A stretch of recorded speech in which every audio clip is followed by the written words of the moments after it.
I was wrapping the last piece of ribbon around a photo album cream leather, gold-trimmed, custom-bound from an old restoration press in Montpelier. Inside were curated memories: Brandon's high school graduation, his wedding to Madison, their first Christmas as parents.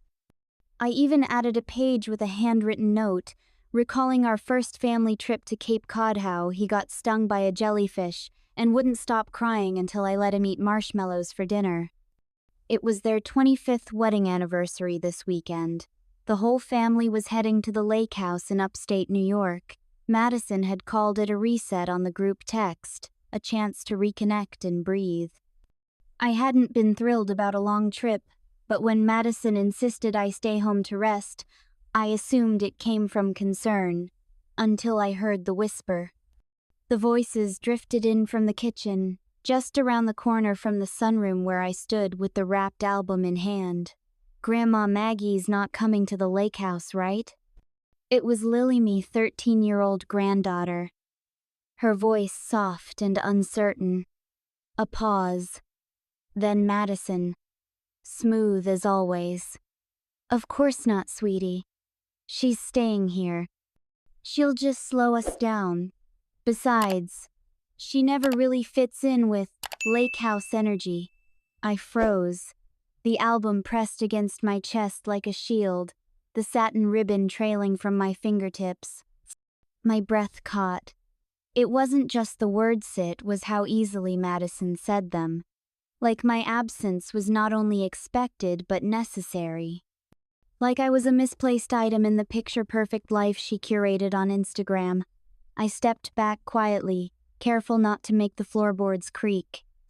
The warmth of the sun filtering through the tall windows now felt stark. The autumn light, once golden and nostalgic, now cast long, cold shadows across the parquet floor.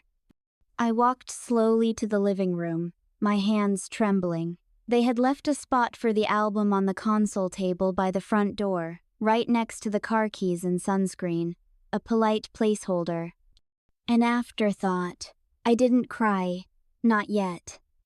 Instead, I stood there still, silent, watching Madison waltz through the foyer with her designer tote, giving Brandon a quick kiss before yelling up the stairs for Lily and their younger son, Cooper. I caught my son's eyes for half a second. He gave me a small nod, just enough to acknowledge I was there, but not enough to say anything meaningful. "We'll be back Monday," he said, grabbing his sunglasses. I forced a smile and handed him the album. "Thought you might want this for the trip." He blinked, surprised. "Thanks, Mom. That's nice." No hug, no pause. Just a pat on the shoulder and the turn of the doorknob. The door closed behind them. The silence was instant and unforgiving. I stood in the entryway, alone, the scent of fresh apple pie still hanging in the air from the night before. The house Sycamore Hill had always been my sanctuary. I built my life here with Paul. We fought here, we laughed here, we raised a son here. Now it felt like they'd packed the family and left me behind with the furniture. And the truth that settled in my chest like cold stone was this: they hadn't forgotten me. They had deliberately excluded me. The house was quiet, the kind of quiet that hums in your ears when everything meaningful has left the room. I wandered back into the dining area, trailing my fingers along the edge of the table. 12 chairs. Always 12, even when only 6 were needed. I like to keep space for guests, surprises, or just memories. But last Thanksgiving, when Madison hosted, she set the table for 8. There was no chair for me. When I pointed it out, she laughed. "Oh no, I thought you'd prefer to eat in the den where it's cozier. We set up a little table for you next to the fireplace." Like I was a child again, tucked away from the adult table, I took the plate to the den. I didn't argue. That's the problem with quiet women, we train people how to ignore us. I sat down in my late husband Paul's reading chair and stared at the flames until the turkey got cold. Brandon never noticed. Or maybe he did, and that was the worst part. Now, standing in the same room months later, I thought of all the things I'd done for him, the jobs I gave up to stay home. The nights I walked the floor with him when he had ear infections so bad they made him scream. I remembered holding his hand when he got cut from Little League and sobbing harder than he did when he didn't get into Yale. But I had never loved him with conditions. That was the difference. I didn't ask him to earn his place in this home, he just had it. Somewhere along the way, that love stopped going both ways. It wasn't always like this. Paul and I built Sycamore Hill with our hands quite literally. We laid the stone path in the backyard, brick by brick, laughing and swearing and arguing over alignment. He wanted symmetry, I wanted whimsy. We compromised. We always did. When Paul passed, I thought the house might swallow me, but I kept going for Brandon, for the grandkids. I wanted them to know this place, to feel its stories beneath their feet. At Christmas, I used to read Lily and Cooper stories in the upstairs library, the one with the window seat that overlooks the lake. But last year, Madison forgot to bring their overnight bags. Said they'd just do a day visit. They stayed for 3 hours. I baked gingerbread, set up crafts, lit a fire in the fireplace Paul built by hand, and they left without even seeing the tree. There's a photo on the mantle Brandon at age 7, grinning wide with a missing front tooth, arms around me and Paul. That photo used to mean something. But lately I noticed how it's been moved. First to the hallway, then to the office. Out of sight, like me. I opened the cabinet in the dining room and pulled out one of Paul's old journals. Inside were notes on soil quality, wood stains, even poems he wrote when no one was watching. He was sentimental like that. He used to say, "This house isn't just lumber and plaster. It's our fingerprint." I brushed the dust from the cover and held it to my chest. Maybe they'd all forgotten what this house was, what I was, but I hadn't, and maybe, just maybe, that mattered. I didn't mean to go snooping. I was just trying to tidy up the guest room, the one Brandon and Madison stayed in when they bothered to visit. They'd left in such a rush to get to the lake house that the bed was unmade, and coffee mugs still sat on the side table. I gathered up the trash, smoothed the bed sheets, then reached under the desk to unplug a charger cord when my hand brushed against something stiff and thick-wedged between an old Better Homes magazine and a shoebox. A manila folder, unmarked but heavy. Curiosity was not my sin that day. It was instinct, something deeper in my bones that told me not to walk away. I opened it slowly. The first page was a printed proposal with a sleek header. Sycamore Hill revamp, boutique lakeside retreat. My eyes scanned downward, struggling to make sense of the words. Estimated renovation cost, $280,000. Target demographic, upscale urban couples seeking rustic luxury. Projected ROI, 3 to 5 years. Then I saw it scrawled in Madison's neat, looping handwriting in the margin of one page. Pitch assisted living to Maggie as wellness sabbatical. She's sentimentalous that. My fingers froze. I blinked once, twice, hoping my brain had misread it, but the words stayed cruel in their clarity. She had planned this. Not just the trip, not just the break they'd offered me. They had planned to move me out, package me away into some soft-sounding retirement narrative while they flipped my home into profit. There were bank statements behind the plan, loan documents, budget spreadsheets, a signed note from Brandon approving a preliminary appraisal.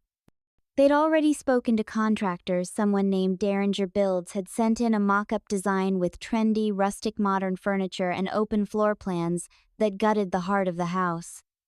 The hallway arch Paul carved by hand, scheduled for demolition. The stone fireplace we laid ourselves in the winter of '84, labeled replace with gas insert. And the guest book, the one where visitors signed their names for decades from local artists to my mother's bridge club, tossed into the legacy clutter section. They wanted to wipe me out of my own home. I stood there with the folder trembling in my hands, my stomach twisted in knots I hadn't felt since Paul's funeral. But this wasn't grief, this was fury.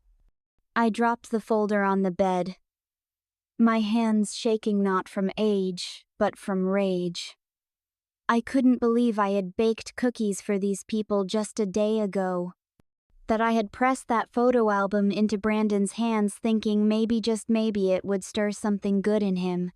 But no, while I was searching for ribbon and kindness, they were drawing blueprints. I stormed down the hall to the kitchen and stared out the back window. The sycamore tree in the yard, the one that gave the house its name, swayed gently in the wind.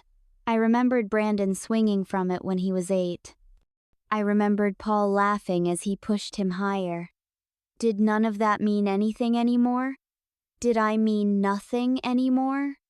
The kettle screamed on the stove, but I didn't move. I stood rooted to the tile, gripping the edge of the sink until my knuckles turned white. They thought I was weak. They thought I was old, tired, and pliable. But they forgot something critical. This house was never Paul's alone. It was mine. It was my mother's before me. Every corner of it held my story, my fight, my sacrifices. And if they thought I would hand over the deed like a souvenir, they hadn't been listening. Well, it was time they did. The house had never felt so big. Not even after Paul died, when I would wake up in the middle of the night and reach for a man who was no longer there. That grief had formed. It was soft, aching, and hollow. But this was something else. It was jagged, cold. I sat alone in the living room, the manila folder lying open on the coffee table like a crime scene. I hadn't moved it, couldn't. Every time I looked at it, I felt like the floor might fall out from under me. Above the mantel was a photograph of our wedding day, Paul in his navy uniform, me in a dress my sister sewed from secondhand lace. We were both smiling so wide you'd think we had the world in our hands. Maybe we did. I whispered into the empty air, how did we raise a son who could do this? There was no answer. Just the slow tick of the grandfather clock in the corner. That clock had been a gift from Paul after I miscarried our second child. He told me, time will carry us forward, but time didn't fix everything. Sometimes, it just made you a ghost in your own life. I picked up one of the old photo albums from the shelf, the real one, not the glossy version I had restored for their anniversary. I flipped through it slowly. Brandon's first Halloween costume, a tiny lion with felt ears. His 8th birthday, when we turned the backyard into a pirate ship. His high school prom, college graduation, wedding day. I had been there for all of it. But now I was being rewritten out of the story, like a footnote in someone else's success, like a relic to be moved aside. Madison never liked sentiment. She once told me, during a Thanksgiving cleanup, you hold on to things like they're living people. I guess I did, because they were. They held memory. They held weight.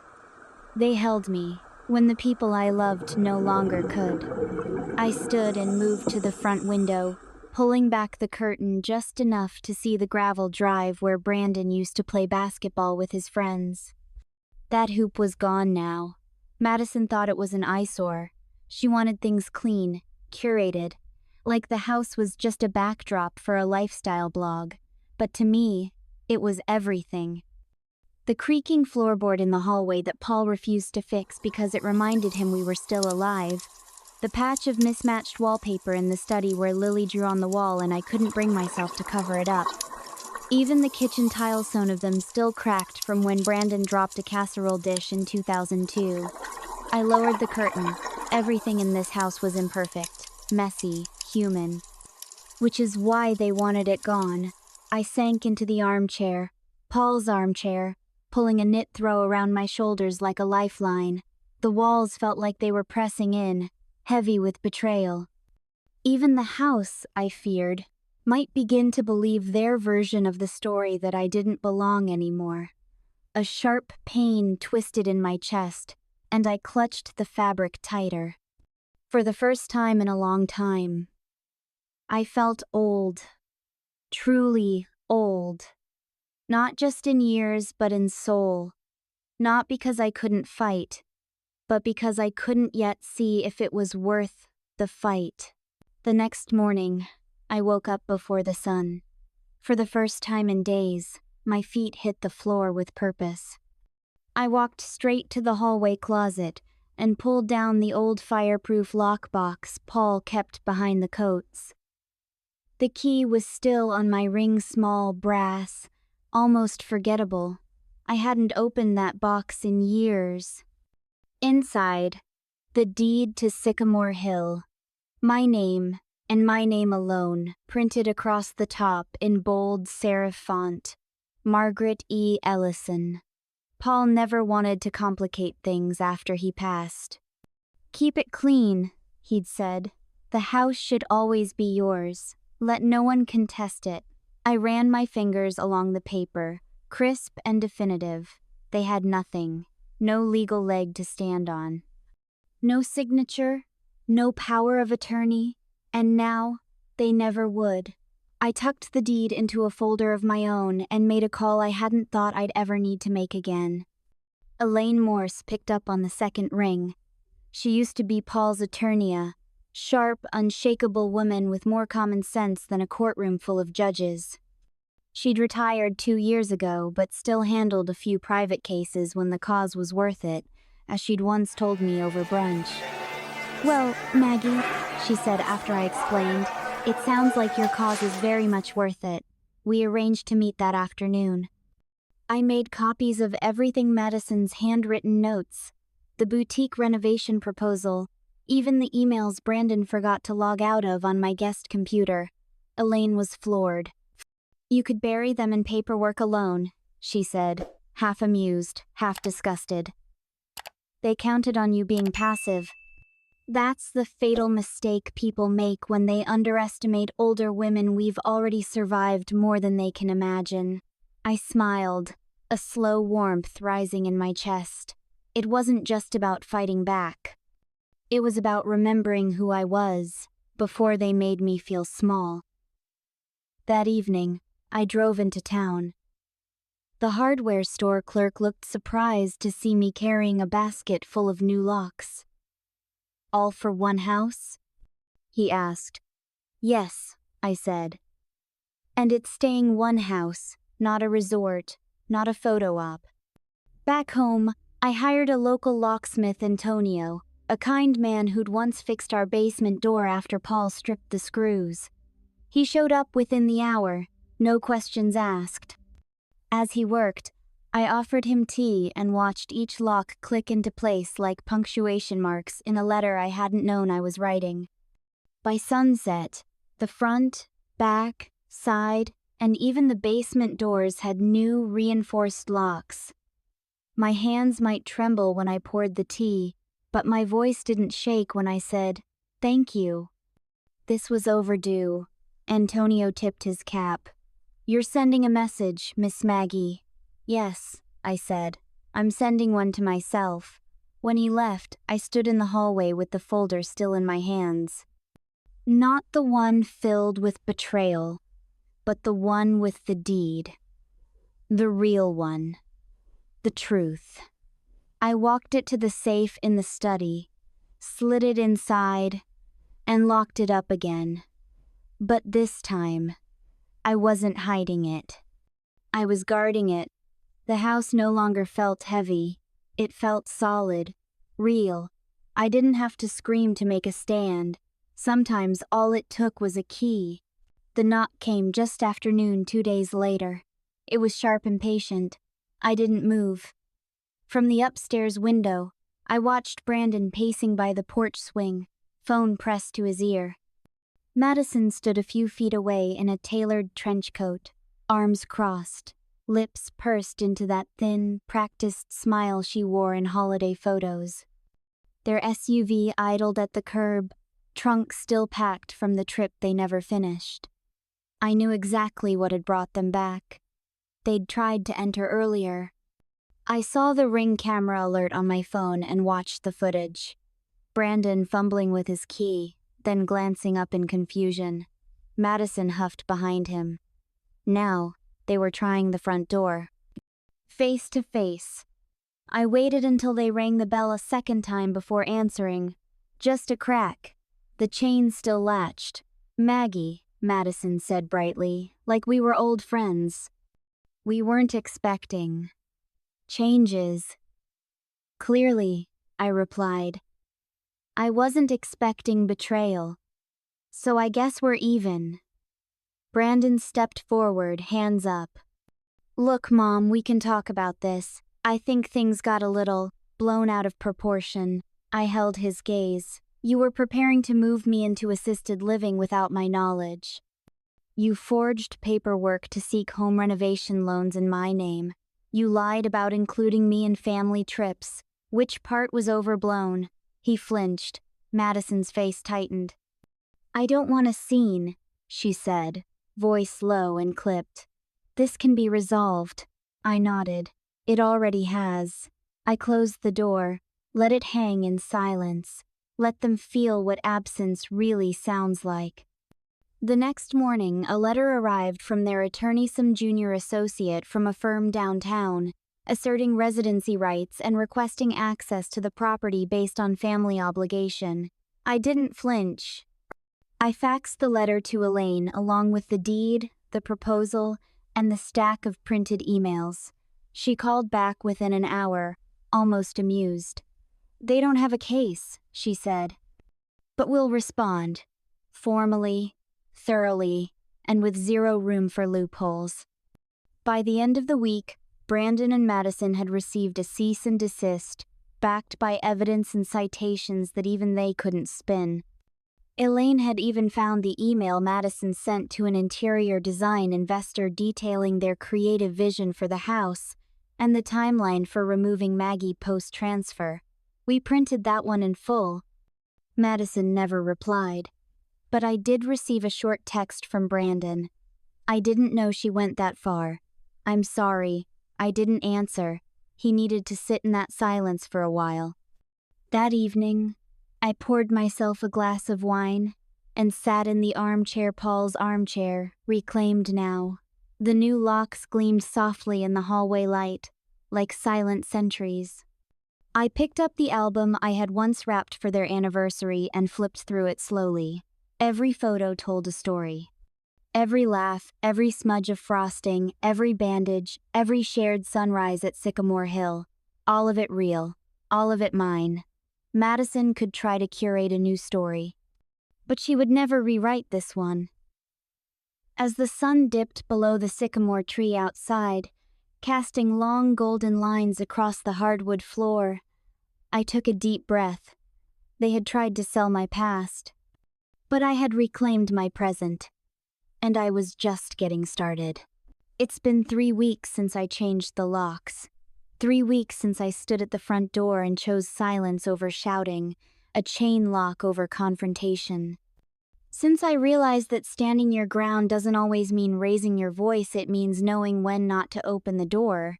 The house has taken on a new sound. Not silence, exactly something else. A kind of breathing, wood settling, light shifting, wind tapping through the old stained glass window in the hallway. Sycamore Hill is no longer haunted. It's alive again, and so am I. Elaine and I filed the paperwork last week. The house is now in a preservation trust, legally protected from sale or conversion. It will remain as it is, a living memory, a community treasure, and yes, my home until the day I choose otherwise. No one can change that now. Not Brandon, not Madison, not the market.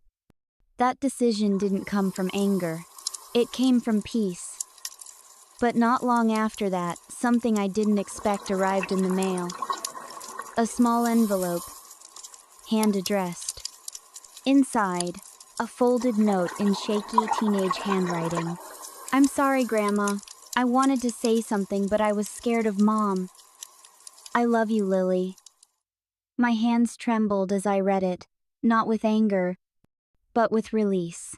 Lily, that sweet, quiet girl who always watched more than she spoke, who used to help me plant tulips in the spring and sneak extra jam when no one was looking. She hadn't forgotten me. She hadn't turned away completely. She was just caught in the middle. I placed her note on the bookshelf in the library between a book of poetry Paul loved and a pressed flower Lily gave me 3 years ago. I didn't call her. Not yet. I didn't want to involve her in a battle she didn't choose. But I kept the door open. A few days later, she came. A knock at 4:45 in the afternoon. I opened the door and there she was. Jeans, oversized hoodie, braid falling over her shoulder. She didn't speak, just threw her arms around me and whispered, "I missed you." I held her for a long time. We didn't talk about the lake house. We didn't talk about her parents. We sat on the sunroom couch with cocoa and old family albums, flipping pages quietly. "I never knew you used to play guitar," she said, pointing to a photo of me from 1968, laughing with calloused fingers and wild hair. "There's a lot you don't know," I smiled.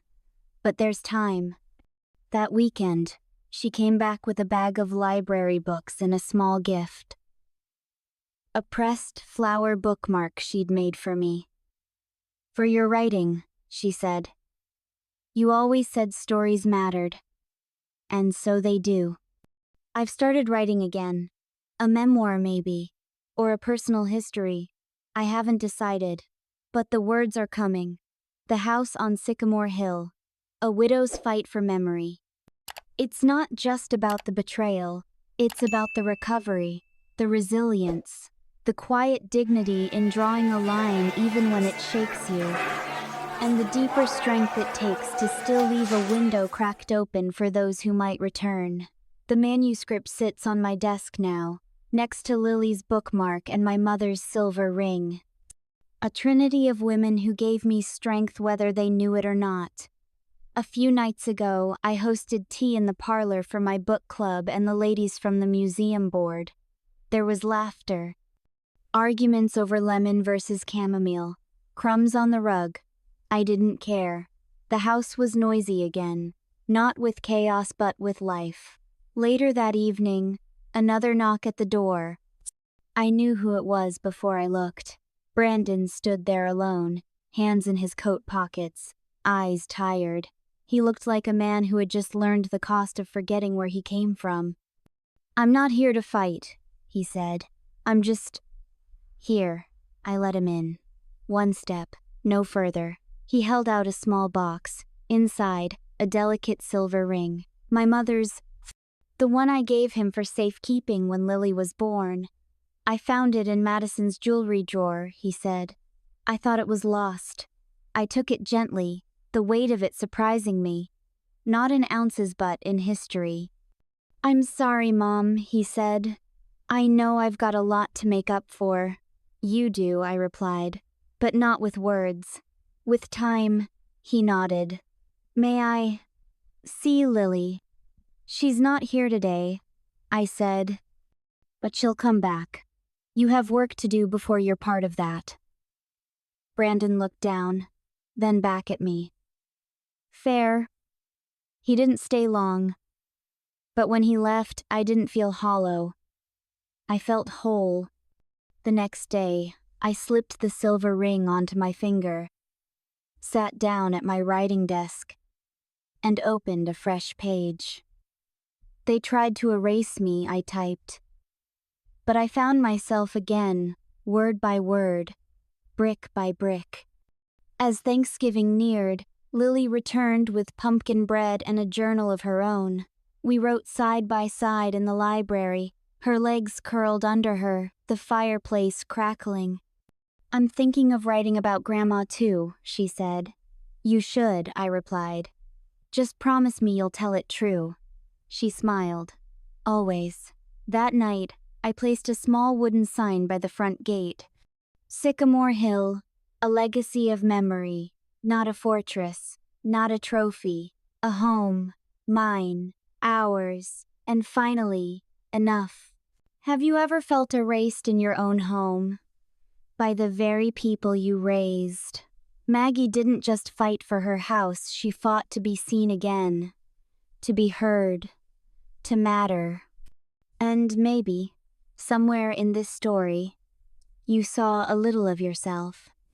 If you've ever had to rebuild after betrayal, reclaim your voice, or simply draw a line in the sand, drop a comment below and tell us, what would you have done in Maggie's shoes? Because your story matters too.